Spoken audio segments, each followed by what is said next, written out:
विदर्भ न्यूजची विशेष बातमी। अमरावती ते चांदूर रस्त्यावर अज्ञात वाहनाच्या धडकेमध्ये बिबट्या ठार। पोहरा जंगलानजीकच्या चिरोडीच्या जंगलातील घटना।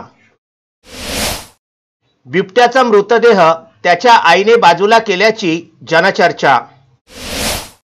अमरावती ते चांदूर रेल्वे रस्त्यावर असणाऱ्या चिरोडी जंगलातील चिरोडी ते कार्ला मार्गावर अज्ञात वाहनाची धडक बसून 1 वर्ष वयाचा बिबट्या ठार झाल्याची घटना घडलेली आहे।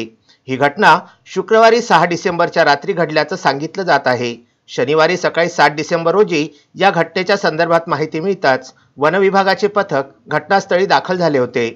रात्रीच्या अंधारामध्ये अज्ञात वाहनांना दिलेल्या धडकेमुळे बिबट्या रस्त्याच्या मधातच मृत अवस्थेमध्ये पडल्याचे अनेकांचे मत आहे।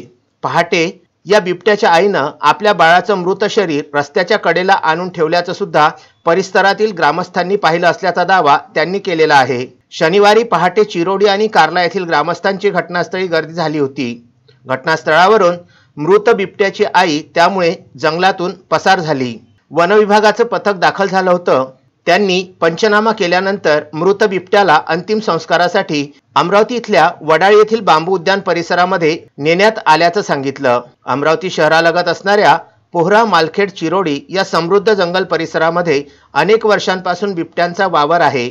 या जंगलामध्ये बिबट्यांची विपुल संख्या असून इतर वन्य प्राण्यांनी हे जंगल समृद्ध आहे। या जंगलामधील मार्गावर ठिकठिकाणी नागरिकांना सावधपणे वाहन चालविण्याचे सूचना फलक लावणे सुद्धा आवश्यक आहे। रात्रीच्या वेळी या भागातून जाताना नागरिकांनी देखील आपल्या वाहनाची गती मर्यादित ठेवणं गरजेचं आहे। या भागातील वन्य प्राण्यांच्या संदर्भामध्ये जनजागृतीची खऱ्या अर्थानं गरज आहे, असं राज्य वन्यजीव मंडळाचे माजी सदस्य यादव तरटे यांनी विदर्भ न्यूज सोबत बोलताना सांगितलं आहे।